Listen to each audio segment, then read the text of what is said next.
Now, from overcharging airport taxis to the EDSA rehabilitation plan, the Transportation Department is in the spotlight, and we speak with Secretary Vince Dizon on the recent controversies and what's being done to fix the country's transport woes. Welcome to Morning Matters, finally. Thank you, Gretchen. Sobrang Sorry. busy nyo eh. Pasensya na. Lagi kayo tumatakbo. Okay. Simulan po natin doon sa issue na yun, overcharging sa NAIA. Yes. Sabi niyo po, hindi na po ito bago. We've seen it time and time again. But what could be done? On the other hand, kabuhayan. On the other hand naman, it also turns off a lot of tourists. You know what's sad, Gretchen, is that, we've all experienced it.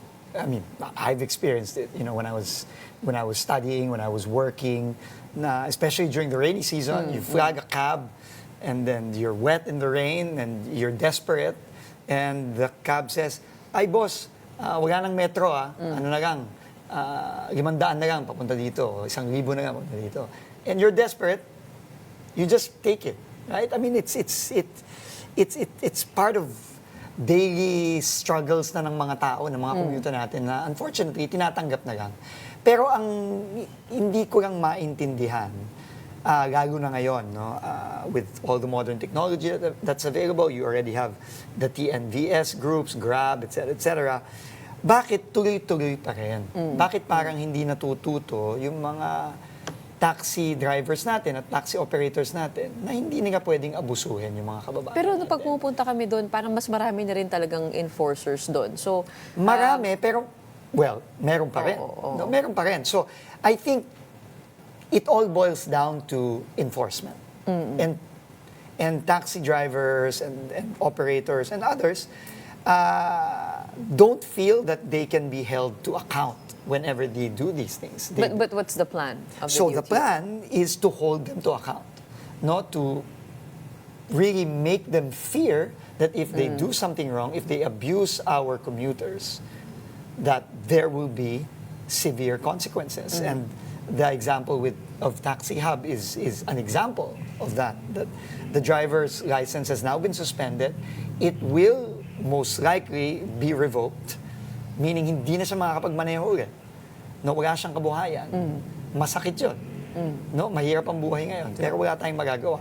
And then, as we found out yesterday, the operator was running these taxis with an expired franchise since March of 2025.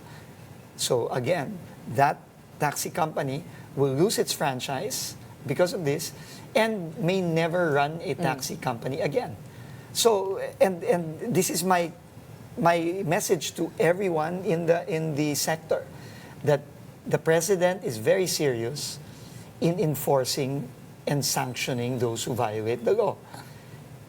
And you will lose your license, you will lose your franchise, and you will lose your livelihood. I don't think they want that. So let's just do things as they should be done, and let's stop abusing passengers. We're going to start cracking down in NAIA, and we're going to work with San Miguel.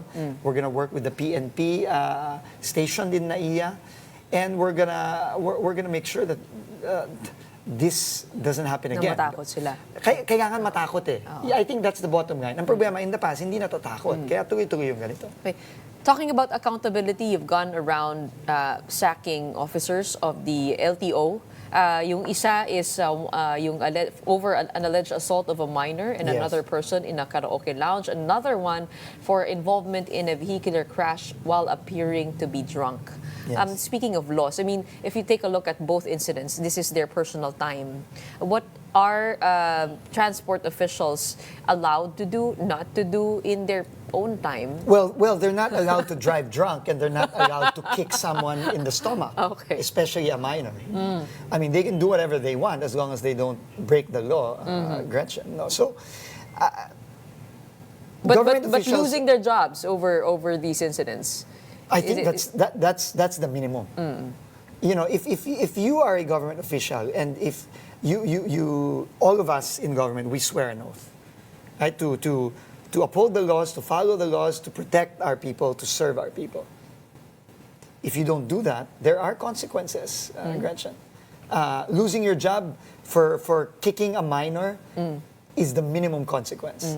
And that's why we're talking to the victims there, and we're saying, we'll help you if you want to file the cases. We'll help you file the cases. If you're an LTO official and you are caught drunk driving, I mean, losing your position is a minimum. No, I mean, we are all should be held to a higher standard if you work in government. And drunk driving, if you're an LTO official, is really totally unacceptable. You have 3 years in your stay at the DOTR. Are you looking to have that firm hand across all parts of the transportation system? And kayo na rin po ang umamin, yung regulatory function ng, for one, LTO, hindi ganun ka parang sinsin pagdating sa pag-a-apply ng mga lisensya, pag-a-apply ng mga prangkisa sa LTFRB. I mean, how will you apply that firm hand? Well, I hope what we're trying to do now by acting swiftly on the reports, and I just want to thank all of our citizens who bravely report this, they video, and they tag us. I encourage them to keep on doing that. Don't be afraid. Don't worry about consequences. We will protect you. But I think hopefully by doing this and doing it consistently, this will send a very strong message to everyone in government that this will no longer be tolerated. Paano yung mga nakakakuha ng lisensya kahit hindi sila nag-exam o pumapasa sa mga test na Alam mo, Gretchen, I'm sure lagay-lagay lang. You probably heard about this. We started and we are still currently cracking down on fixers online. In fact, may pinresent kami sa publiko, isa sa mga nahuli natin, just to send a message.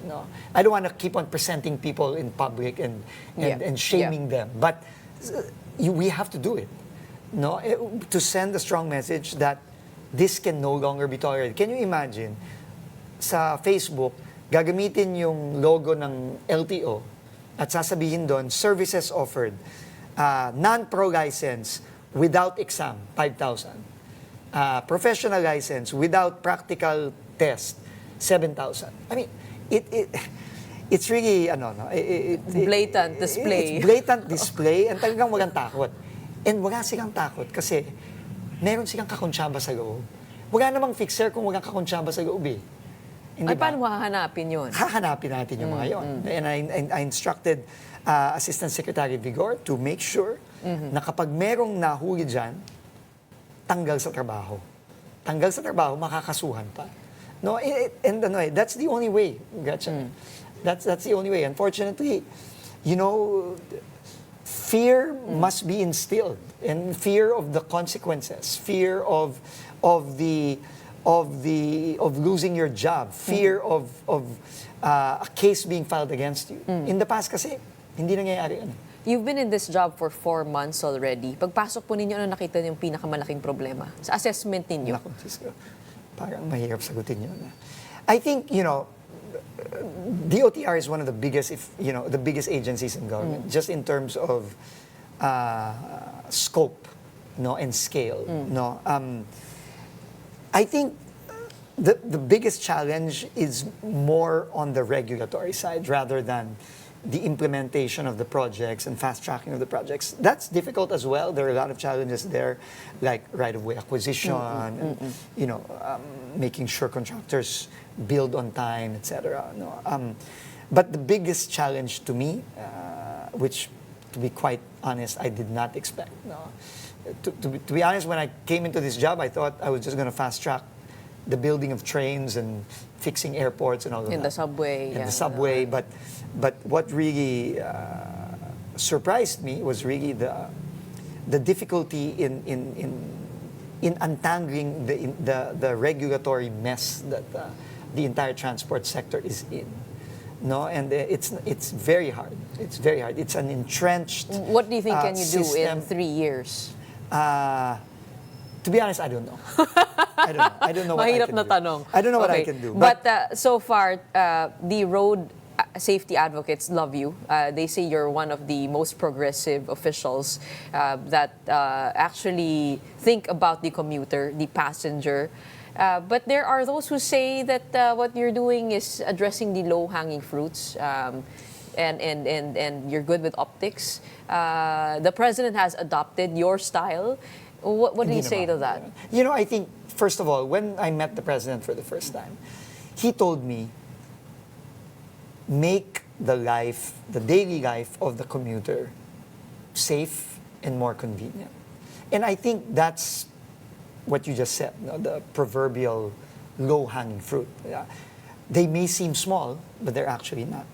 You know, they may seem small to a lot of people who don't go through this daily commuting grind day in and day out.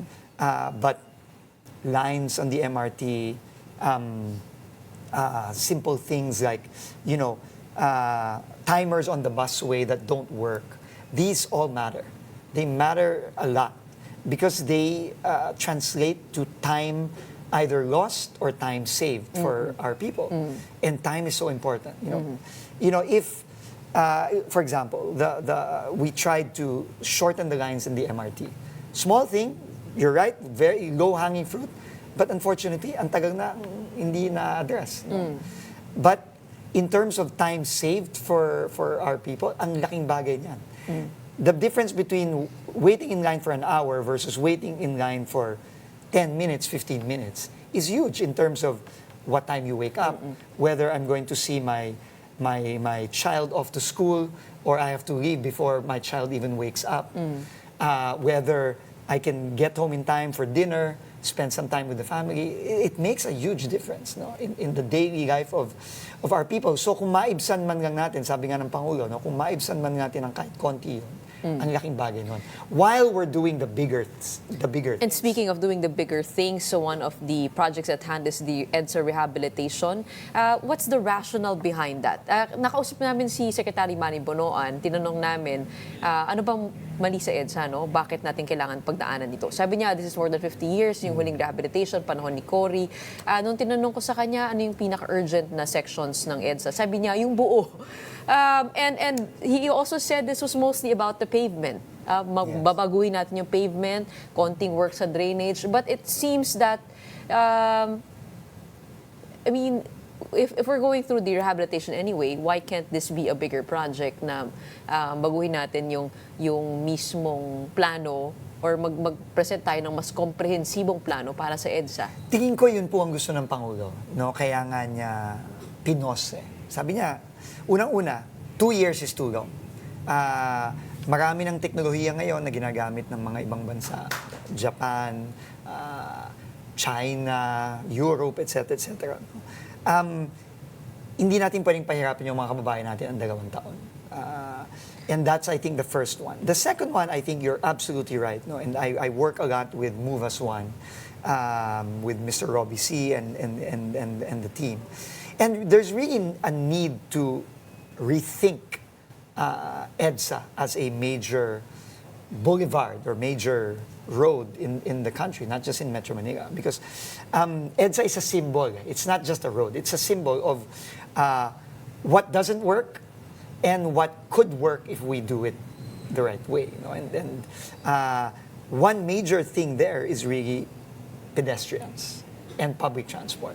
No? Kaya pinaglaban talaga natin na yung busway, kahit na i-rebuild ang EDSA, tuloy-tuloy pa rin yan nasa dedicated busway. But yung pedestrians, kailangan nating protektahan. And the President gave that instruction, gave that directive na we have to make the life of the pedestrian who, kasi unknown to many, maraming naglalakad sa EDSA. And I experienced it firsthand with Move as One. No? Ang daming naglalakad sa EDSA. Ang problema, talagang delikado, pwede kang mamatay pag naglalakad ka sa EDSA. So that needs to be fixed. And what can you do with the current infrastructure? Because You can widen it for one. You can widen it. with the limited space. Kaya eh. Kaya eh. I mean, we walked, well, Move as One walked up until Monumento from Ayala. I walked until Shaw Boulevard. Pwede. Nakikitaan yun ng espasyo pwede. na pwede ma-widen Pwede. pa. It's not gonna be, like what Will we that see take away the bike lanes? And Tingin speaking ko of that, kaya nga shared eh. Shared pedestrian and bike. Kamukha nung nakikita na rin natin sa ibang bansa eh. Tingin ko of course, I'm not the one designing it. No, it's not DOTR that's designing it. It's DPWH. But I think it can be done. But the president wants this done in 6 months. I mean, given that tight timeline. Yeah, I think the sidewalk that will take longer because you have to fix also the drainage. But I think what the president wants done in 6 months is really the carriageway, yung dinadaanan ng mga sasakyan. No? Kailangan matapos yun para hindi maaberya yung traffic. Bakit hindi nilang section by section as Yun naman ang has plano always been done? Yun naman ang plano talaga eh, section by section. Pero matagal pa rin eh, 2 taon eh. So, yun ang sabi ng Pangulo. Hindi ako papayag, sabi ng Pangulo, hindi siya papayag ng 2 taon. But marami nag-react doon sa odd-even scheme na plano. Yun ba ay may possibility na matutuloy? Because it's causing a lot of confusion. In fairness naman sa MMDA, nung sinabi naman nila yung odd-even, anong tawag doon, ano pa lang, testing lang, pilot lang. No? Wag ang huli, wag ang testingin lang kung talagang epektibo siya. Tingin ko naman kung hindi epektibo, hindi naman itutuloy yan. So, we just have to think nila, baka bumili lang ng bagong sasakyan, yung mga mayayaman, magsasuffer lang yung... Dadami lang ang sasakyan. So, it will get worse. So, that's possible. Kaya nga, I think, paraan lang talaga ng MMDA yun na mag-isip ng mga solusyon. No? Kasi, hindi biro yung original plan na 2 taon. So, pero ang maganda ngayon, may pause tayo. DPWH has to come up with a better plan, faster plan. MMDA and DOTR, we have to also look at other ways that we can alleviate this when it happens. So, when the rebuild happens. So, it's really just finding solutions to what the president wants to do, which is rebuild EDSA but not inconvenience the commuters and the motorists too much. The NCAP has been running for several weeks, and some say that this is premature given the unsettled issues when it comes to first yung registration who gets penalized over who gets caught. Pangalawa, yung speed of getting the tickets and informing the driver of their violation, and yung contesting mechanism. Where are we on that? Ano yung mga nakikita nating balakid sa ngayon? I think MMDA is doing its best to fix the imperfections of the system because it's not a perfect system. No, there are a lot of things that need to be addressed, like simple markings on the road, for example, or street signs, making sure that you don't get caught if you're just avoiding a pothole, for example. No, but by and large, I think what NCAP does is it really changes driver behavior for the better. No, it makes drivers... Kasi may takot, gaya ng pag-usapan natin kanina. It's all about enforcement kasi Gretchen, ang problema, unfortunately, sa atin is nasanay na tayong lahat. And when I say, I mean all of us. No, we've all been, not following rules at certain points in our lives. Diba? While we drive, when we commute, no. But that is the key. We need to address driver and motorist and rider and commuter behavior. No, and the NCAP is, I think, effective in that sense. It's not perfect. There's a lot of things that need to be fixed, and they must be fixed. But I think it's very important. Pero yung ticketing, kailan kaya yun? I mean, like, in terms of that, what have you instructed the MMDA to do? I have no authority over MMDA, Gretchen. No? But I think MMDA Chairman Artes, again, is trying to address all the issues, all the questions on. I think they launched a website, for example, yesterday, which yung may huli ka. People can go check there out, and check, fair ba ito? Tama ba na hinuli ako dito? And they can contest it. No? So I think these things, it will take some time to fix the problems of the system, but I think the system needs to be there. Do you agree with the 30 kph proposal of the Department of Health? I was talking... Among all roads. I was talking to Robbie C. No, and if other countries that have done it have proven to, number one, reduce accidents on the road, especially fatal accidents. Because what I understand is the science says that there is a very, very small chance of you getting killed at if you get hit at 30 kilometers an hour. No, then I want to see that. I want to see the data. I want to see the best practices. And if it works, then, I mean, why not? Diba? Why not? Why Di not ba ang be open bagal to ng it? 30 kph? Lalong-lalo na sa mga major highways katulad ng EDSA, ng Commonwealth. If the 60 kph is already working, I mean, ang bagal na 30. Hindi ba? Well, Yan ang speed sa village eh. Yeah.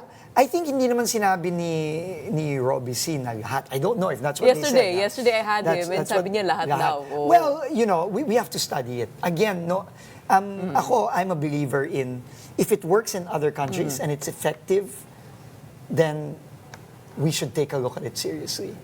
If it's something novel, if it's something na inimbento lang natin, then parang medyo pag-isipan muna natin ang mabuti yan. No? Okay, let's go to the PUV modernization. You said that it is not viable in its current state with many drivers drowning in their debt. What's a good way forward? Tutuloy pa ba ito yung pag-consolidate, yung pag-push for modernization? I mean, in how can we make this more realistic for the drivers? Tuloy na tuloy pa rin yan. No, lalo na dun sa mga operators and drivers natin na nag-modernize na, bumili na ng mga modern vehicles at ito nga, nahihirapan ngayon magbayad ng utang. Tuloy na tuloy yan. Pero maraming problema, Gretchen, maraming problema. And ang pinakaklarong manifestation ng problemang yan, ng napakaraming mga problemang yan, ay yung hindi nakakabayad ng utang. Kasi ang ibig sabihin, kapag hindi ka nakakabayad ng utang, hindi ka kumikita. Di ba? And kawawa naman sila. No, kawawa naman sila kung gano'n. So, we are trying to address these problems one by one. No? For example, one major issue there is the supply of these vehicles. There are roughly, I think, 30 plus accredited suppliers, no? Because of the standards, because they've been accredited by the government. We have to open that up.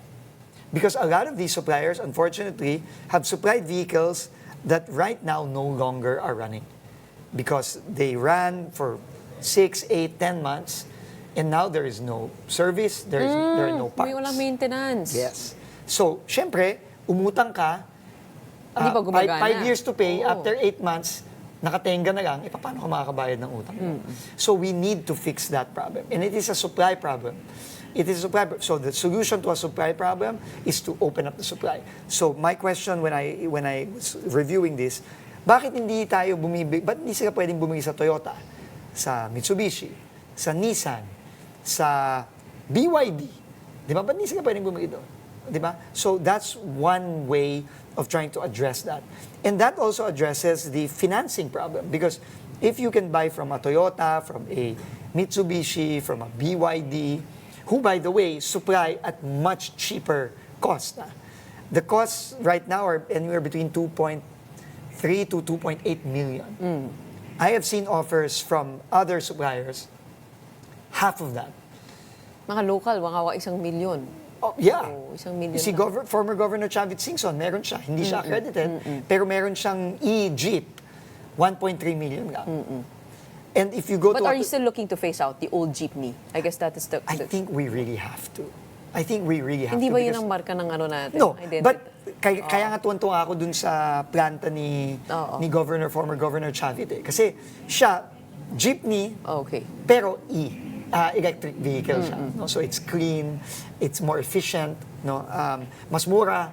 So I think that's one way of trying to address these problems. There are other ways, but we will try to solve them one by one kasi ang dami talagang problema. Itong termino po ninyo ay katulad ng show ko na wala nang konti lang ang Wala nang oras, oras. no, para mapag-usapan Oo lahat ng nga eh. problema. Pero bilang panghuli na lang in your 3 years, what would be your single marker of success that you'd be happy to leave with, the DOTR with? I think two things. No, first, I think following the president's directives, we really have to address the small things that people suffer through and go through on a daily basis. If we can fix the lines, if we can fix, making sure that, there are no more fixers in LTO, that, you can get a license without going through a fixer anymore, because it's so easy to get a license. It's so easy to get your vehicle registered. It's so easy to get your plate number on time, without having to pay an additional 1,000, 2,000 pesos. But at the same time, make sure that these big ticket projects at least are substantially completed in 3 years. I think that's more than enough already to pass the baton, as they say, to the next person. When will the who's subway going to be sit. done? Our estimate is probably 2032. That's our estimate.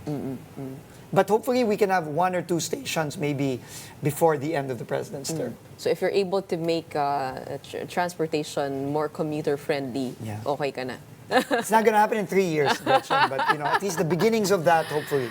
All right. Thank And you that so much. requires a lot of political will and resources at your disposal. We wish you good luck. Thank you. We'll try our best. We'll try our Maraming best. salamat. We have Secretary of the Department of Transportation, Vince Dizon, joining us this morning.